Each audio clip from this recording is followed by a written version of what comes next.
लगातार मैं संसद में आता हूँ, मेरी चैम्बर में बैठा हूँ। We are not interested in listening to Mr. Amit Shah's imagination. কখন যে কোথায় কোন শাসক দল কি করবে আর কোন বিরোধী কি করবে সত্যি কেউ বলতে পারে না। सदन की कार्रवाई अनिश्चित काल के लिए स्थगित की जाती है।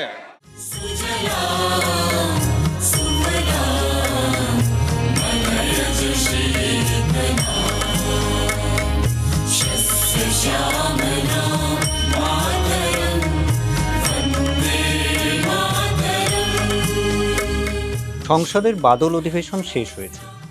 20 জুলাই থেকে 13ই আগস্ট পর্যন্ত আমরা দেখলাম বিরোধীদের হট্টগোল, অধিবেশন মুলতবি হওয়া, বিল পাস হওয়া সবই দেখেছি।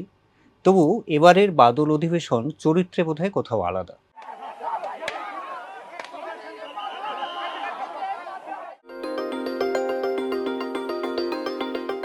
Why is the Prime Minister silent? What is the reason? He should apologize to the students and he should stop this nonsense of police people thrashing students. This is completely wrong.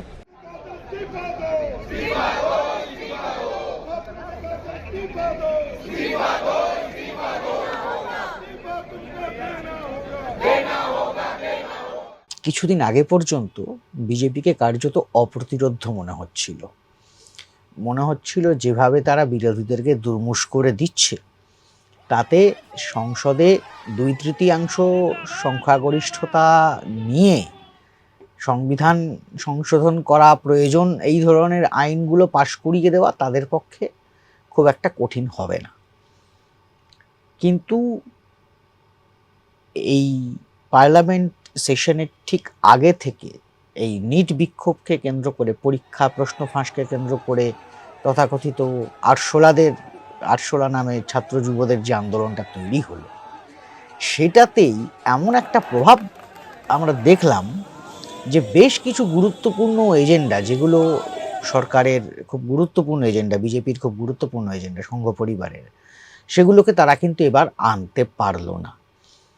এবং যেটার ফলে তারা অনেকগুলো গুরুত্বপূর্ণ বিল নিশ্চয়ই পাশ করিয়েছে তাদের প্রয়োজন মতো, কিন্তু অনেকগুলো গুরুত্বপূর্ণ বিল আটকেও গেছে।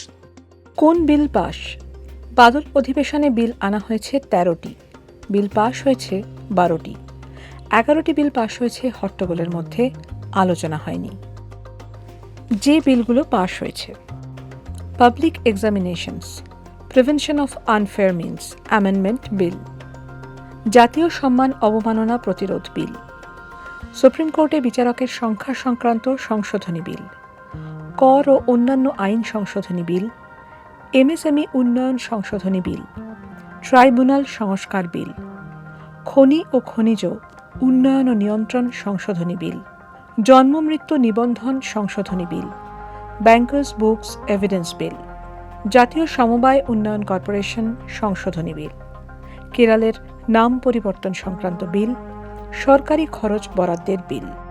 যে বিল আটকে গেল: বৈদেশিক অনুদান নিয়ন্ত্রণ সংশোধনী বিল, ইন্ডিয়ান স্ট্যাটিস্টিক্যাল ইনস্টিটিউট বিল 2026। যে বিল আনা হয়নি: এক দেশ এক নির্বাচন বিল, ডিলিমিটেশন বা সংসদীয় এলাকা সীমানা নির্ধারণ বিল, বিকশিত ভারত শিক্ষা অধিষ্ঠান বিল। सदन की कार्रवाई अनिश्चित काल के लिए स्थगित की जाती है। পার্লামেন্ট সেশন যখন শুরু হয় তখন যন্তর মন্তরে ছাত্র যুবদের সেই বিক্ষোভ অবস্থান তখন চলছে। তারই মাঝখানে পার্লামেন্ট অধিবেশনের মাঝখানেই শিক্ষামন্ত্রীকে পদত্যাগ করতে হয়েছে। তো তার ফলে এবার একটা খানিকটা ব্যাকফুটে থাকা অবস্থাতেই সেশন শুরু হয়েছিল, যদিও এটা হওয়ার কথা ছিল না। তার কারণ তার আগেই একের পর এক গত পার্লামেন্ট সেশন আর এই পার্লামেন্ট, মানে গত মনসুন সেশন আর এই মনসুন সেশন, এই দুটোর মধ্যে যদি পার্থক্য দেখি তাহলে দেখবো যে গত সেশনের পরে বিজেপির শক্তি অনেক বেড়েছিল। তারা বিহার জিতেছে, সব থেকে বড় তারা বাংলা জিতেছে, তারা আসাম আবার ধরে রাখতে সক্ষম হয়েছে, দক্ষিণ ভারতে ডিএমকে দুর্বল হয়েছে। তো ডিএমকের সঙ্গে কংগ্রেসের দীর্ঘদিনের সখ্যতায় একটা ফাটল তৈরি হয়েছে। এই রকম একটা পরিস্থিতিতে অনেকেই মনে করছিল যে এবার বোধহয় সংসদে বিজেপি প্রায় গুঁড়িয়েই দেবে।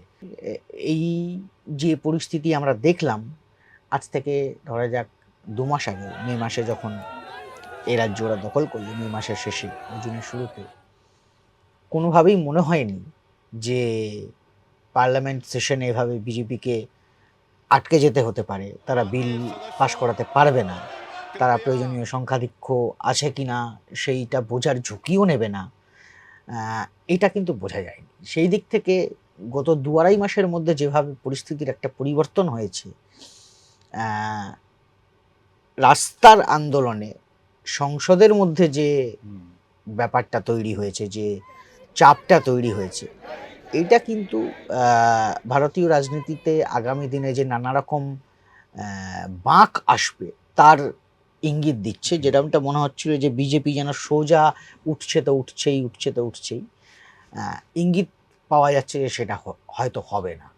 তাহলে কি স্নিগ্ধেন্দু তো আমরা এরকম একটা কথা বলতে পারি যে এবারের মনসুন সেশনটা, বাদল অধিবেশনটা, শাসক বনাম বিরোধী তো হলোই, মানে অন্তত বাইরে থেকে, কিন্তু তার থেকেও অনেক বেশি এই বাদল অধিবেশনে ভূমিকা নিল ওই পড়ুয়ারা বা সিজেপি, যারা রাজনৈতিক দল নয় সেই অর্থে, তারাই কি সব থেকে বড় বেশি ভূমিকা নিল? নিশ্চয়ই, অবশ্যই। বিরোধীরা যে অক্সিজেনটা পেল, বিরোধীরা যে লাফালাফি করার সুযোগটা পেল, সেইটা পুরোপুরি তারা পেয়েছে ছাত্র যুবদেরই আন্দোলন থেকে। কারণ তার আগে পর্যন্ত, এই আরশোলা জনতা পার্টি তৈরি হওয়ার আগে পর্যন্ত বিরোধীরা একেবারেই মরালি ডাউন ছিল।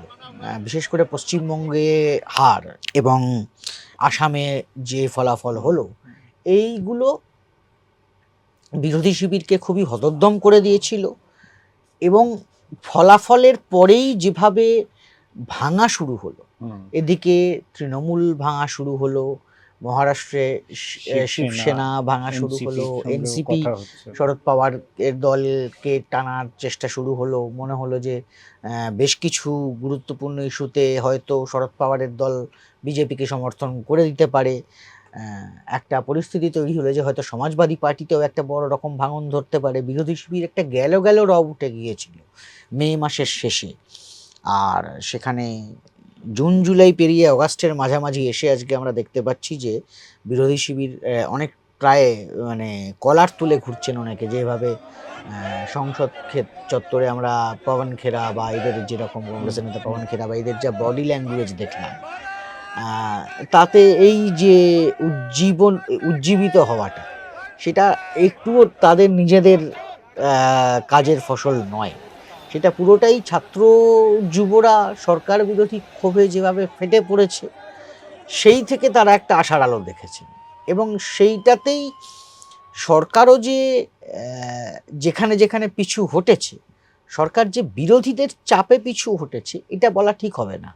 সরকার পিছু হটেছে কিন্তু পাবলিক সেন্টিমেন্টের কথা ভেবে, সংসদের ভেতরে আমার কি প্রভাব হবে সেই ভেবে। ও তো জানে সরকার, এর আগেও তো এই সরকার জানে গত 12 বছর ধরে কিভাবে এরা বিরোধীদের সঙ্গে কে ডিল করেছে আমরা দেখেছি।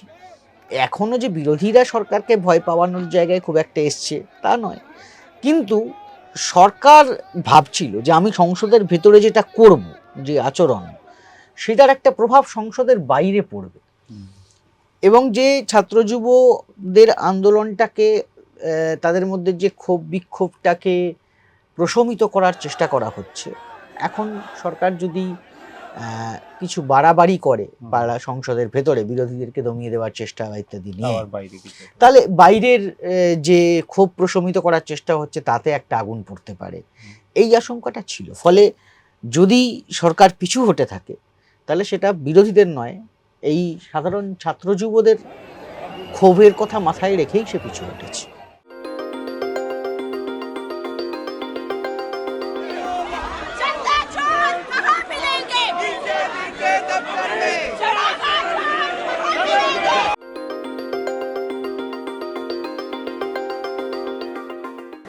ऑनरेबल गृह मंत्री अभी भी मिसिंग हैं और हम बहुत दिन से सदन में उनके इंतज़ार कर रहे।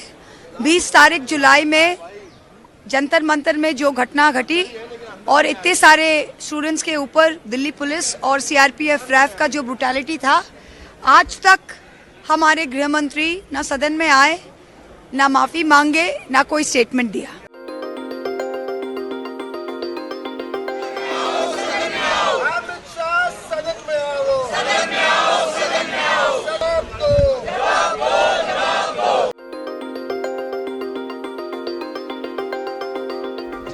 जब तक गृह मंत्री जी पार्लियामेंट में स्टेटमेंट नहीं देंगे तब तक डेडलॉक कंटिन्यू ही रहेगा मेरे ख्याल से। छात्र का मामला को लेकर के पूरा चर्चा के लिए तैयार है और पूरा जवाब देने के लिए तैयार है।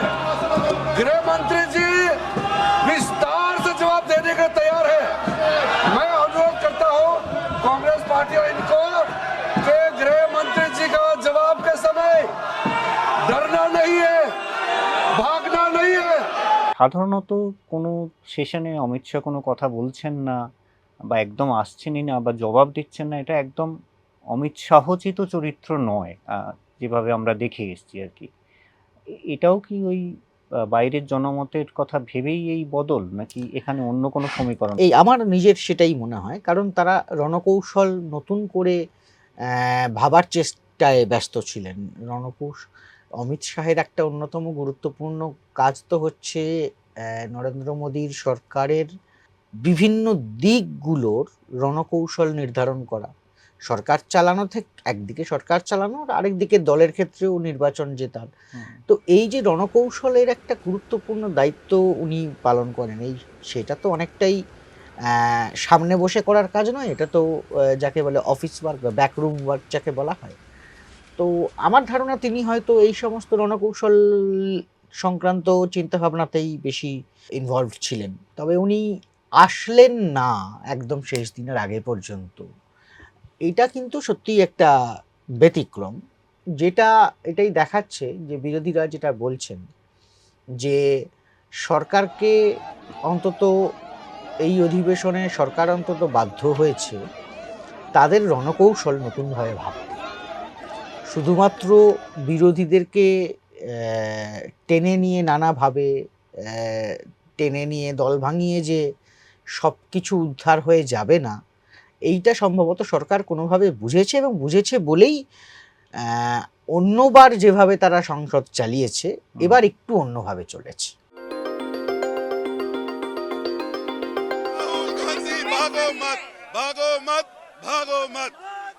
राहुल गांधी भागो मत, भागो मत, भागो मत।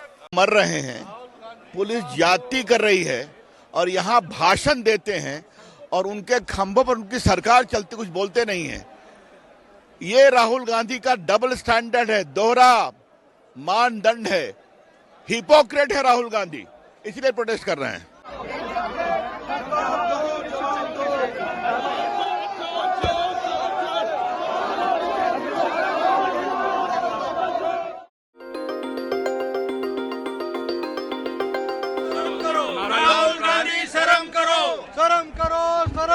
राहुल जी ने झारखंड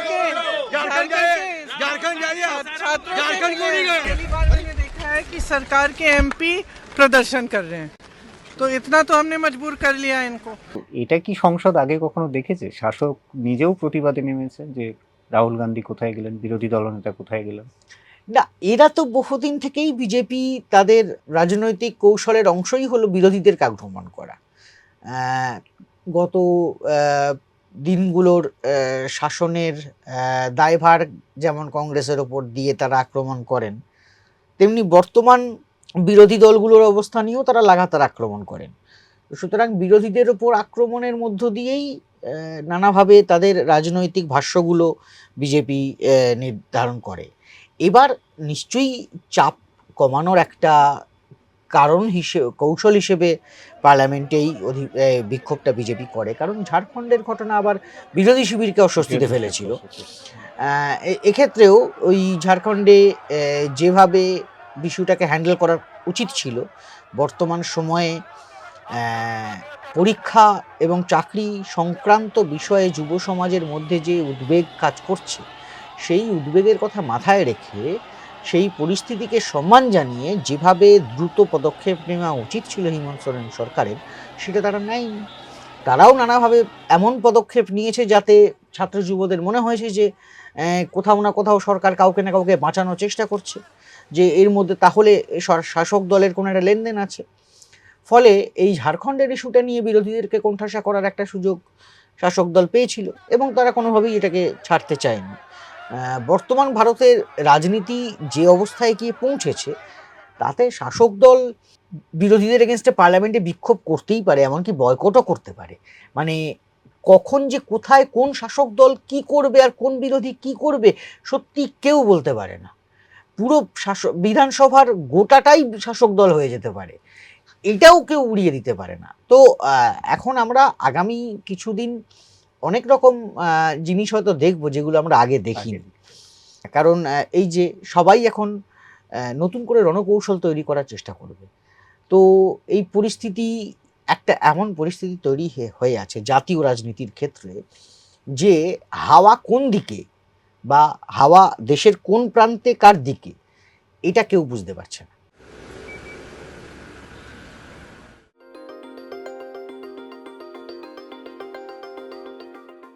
लगातार मैं संसद में आता हूं, मेरी चैम्बर में बैठा हूं।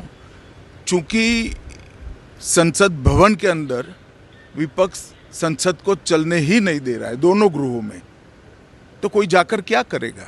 मेरी ओर से भी मैंने कह दिया है कि मैं किसी भी सवाल का जवाब देने के लिए संसद में तैयार हूं, मगर वो चर्चा ही नहीं होने देना चाहते। We are not interested in listening to Mr. Amit Shah's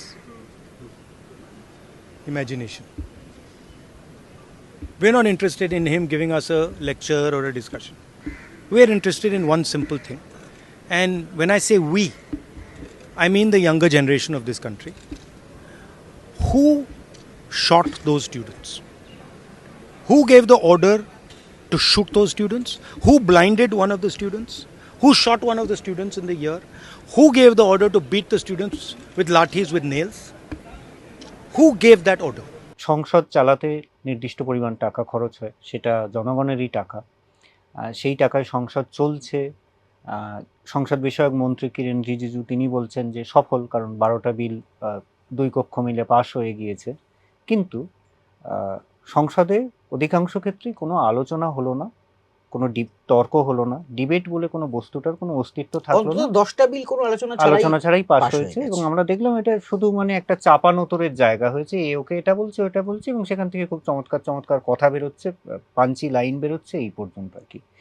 এই যে আলোচনা হলো না, তর্ক হলো না, তাহলে কি এটা মানে ভারতীয় গণতন্ত্রের জন্য এটা গণতন্ত্রের জন্য খুব খারাপ। তার কারণ হচ্ছে যে এমন বেশ কিছু বিল পাশ হয়ে গেছে যে বিলগুলো নিয়ে সত্যিই আলোচনা হওয়ার প্রয়োজন ছিল।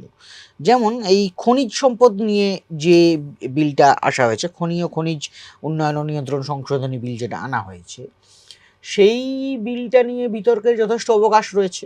সরকার পক্ষের বক্তব্য যে আসলে বিভিন্ন খনিজ সম্পদের উপর রাজ্যগুলো কিভাবে কর বা শুল্ক আরোপ করবে সেটার একটা সমতা আনার প্রয়োজন ছিল। আবার বিরোধীরা বলছে যে এটার মধ্য দিয়ে আসলে রাজ্যের ক্ষমতা চলে যাবে, রাজ্যের হাতে খনিজ সম্পদ সংক্রান্ত যে অর্থনৈতিক সুযোগ রয়েছে সেগুলো চলে যাবে, আরও বেশি কেন্দ্রীকরণ হবে। তো এই বিতর্ক হলে মানুষ বুঝতে পারতো খানিকটা ভালো মন্দ, মানুষ জানতে পারলো না, বুঝতে পারলো না। যেমন বিতর্ক হলে অতিরিক্ত মানে তীব্র বিতর্ক হলে কখনো কখনো বিল জয়েন্ট কমিটিতে বা অন্য কমিটিতে রেফারও করা হয়, সেসবও কিছু হলো না, কারণ মানুষ জানতেই পারলো না, অত বিলটা পাশ হয়ে গেল। সেভাবেই জন্ম মৃত্যু নিবন্ধন সংক্রান্ত যে বিলটা এসছে, আইনটা হয়েছে ডেথ এবং বার্থ সার্টিফিকেট নিয়ে, সেই বিলের বেশ কিছু প্রভিশন নিয়েও বিতর্কের বেশ কিছু অবকাশ রয়েছে। সরকার পক্ষের বক্তব্য যে আমরা সব কিছু কেন্দ্রীকরণ করছি, স্মুথ করছি, যাতে জালি ভোটার বাদ পড়ে যায়, ডুপ্লিকেট ভোটার বাদ পড়ে যায়, ভোটার তালিকা আধার এবং সমস্ত কিছু ক্লিন হয়, আধার তালিকা পরিষ্কার হয়, যাতে পরিষেবার ক্ষেত্রে বা ভুয়ো লোক জায়গা না পায়, এই দাবি করছে। আবার বিরোধীরা বলছে যে এই যে নতুন নিয়মে বলা হয়েছে যে যদি কেউ জন্মের 2 বছরের মধ্যে বা মৃত্যুর 2 বছরের মধ্যে বার্থ সার্টিফিকেট, ডেথ সার্টিফিকেট না তোলে, বিশেষ করে বার্থ সার্টিফিকেট 2 বছরের মধ্যে না তোলে, তাহলে আদালত থেকে অনুমতি নিয়ে আসতে হবে। আগে প্রশাসনিকভাবেই সেটা হতো, অ্যাডমিনিস্ট্রেটিভ এক্সিকিউটিভ ম্যাজিস্ট্রেট দিয়ে, এখন আদালত থেকে। তো আমাদের মতো দেশে যেখানে বার্থ সার্টিফিকেট সংগ্রহ করার ক্ষেত্রে একটা ঢিলেমি দেখা যায়। বহু ক্ষেত্রেই বহু মানুষ এই দেশে রয়েছেন যাদের বার্থ সার্টিফিকেট নেই। আরও একটা বিষয় নিয়ে যেটা বিরোধীরা বলছেন যে এই রাজ্যের এই নতুন আইনের ফলে এই যে রাজ্যের হাতে যা তথ্য আছে ভোটার আধার বার্থ সার্টিফিকেট রিলেটেড এবং কেন্দ্রের কাছে যা আছে এবং সমস্ত রাজ্যের, সেগুলো সব এক জায়গায় মিলে যাবে, একটা জায়গায় আসবে।